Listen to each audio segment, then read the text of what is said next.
Hello friends, देखिए class 10th आगे हम लोग पढ़ने जा रहे हैं। उसी को कंटिन्यू कर रहे हैं जहाँ से हम लोग छोड़े थे।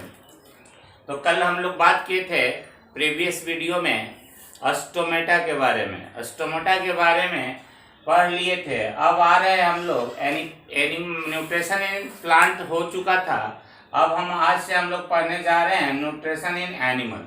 तो न्यूट्रिशन इन एनिमल के लिए कुछ बातें याद रखना है कि जैसे लिखा हुआ है कि animals obtain their food from plant products, other animal products which they eat. यानी कहने का मतलब जंतु अपना भोजन पौधे उत्पाद जैसे फल फूल इत्यादि और दूसरे जंतुओं के उत्पाद से प्राप्त करते हैं जो वे खाते हैं। यानी हिंदी में भी हम लिख दिए हैं और अंग्रेजी में भी लिख दिए हैं, आप देख सकते हैं।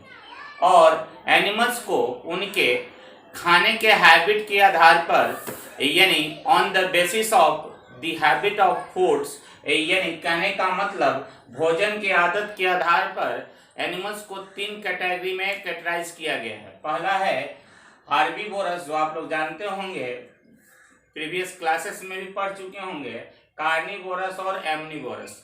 याद रखना है those organisms which eat green plants and plant product only, they are called plant eater और herbivorous।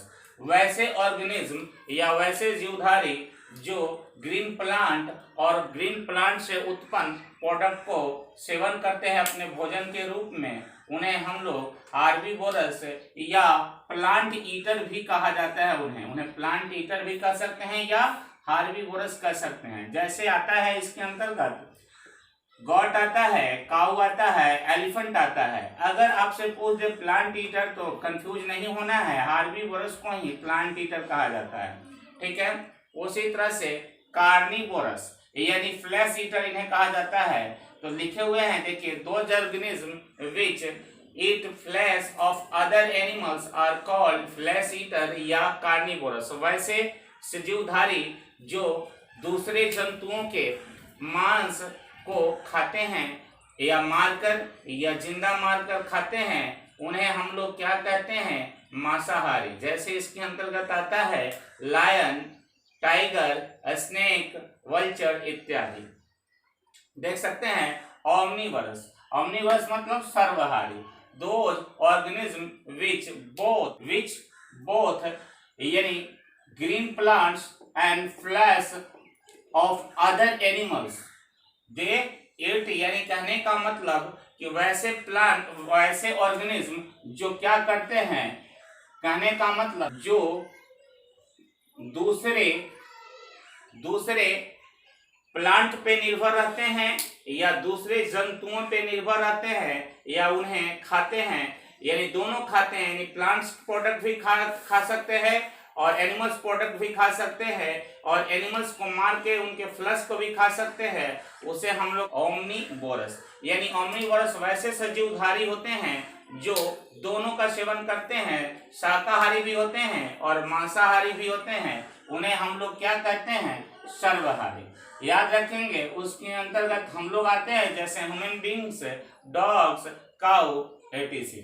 और एक मजेदार क्वेश्चन है, यहाँ पर देख सकते हैं, मैंने यहाँ लिख दिया है आप लोगों के लिए।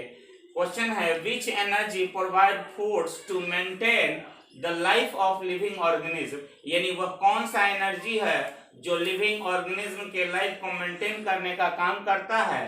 तो हमने इसका आंसर भी लिख दिया है, it is the energy of the sun. यानी यह सन से प्राप्त वह ऊर्जा होता है जो प्लांट्स और एनिमल दोनों के फूड यानी उनके न्यूट्रिशन यानी उनको लाइफ को मेंटेन करने का काम करते हैं, वो होते हैं सन। तो यहाँ लिख दिए हैं, it is the energy of the sun which provides food for plants and animal to maintain life of living organism।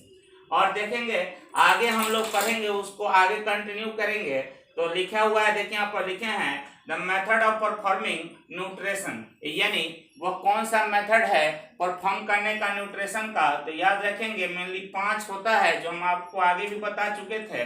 पहला है इंजेक्शन, दूसरा का डाइजेशन, उसके बाद में अब्जॉर्प्शन, उसके बाद में एसिमिलेशन, और जो लास्ट होता है 5.1 है वो है इजेशन। यानी कहने का मतलब इन पांचों को हम आगे पढ़ेंगे, यानी यूनिसेलुलर ऑर्गेनिज्म में और मल्टी सेलुलर ऑर्गेनिज्म में पढ़ेंगे। और याद रखेंगे कि हम लोग अब पढ़ रहे हैं न्यूट्रिशन इन एनिमल, और न्यूट्रिशन इन एनिमल से पढ़ने से पहले ये पांचों को मेथड को हम बताएंगे। उसके बाद में हम लोग nutrition in amoeba, nutrition in human beings वगैरह पढ़ेंगे। ठीक है, थैंक यू। अगर आपको अच्छा लगे तो लाइक कीजिए, शेयर कीजिए। Thank you.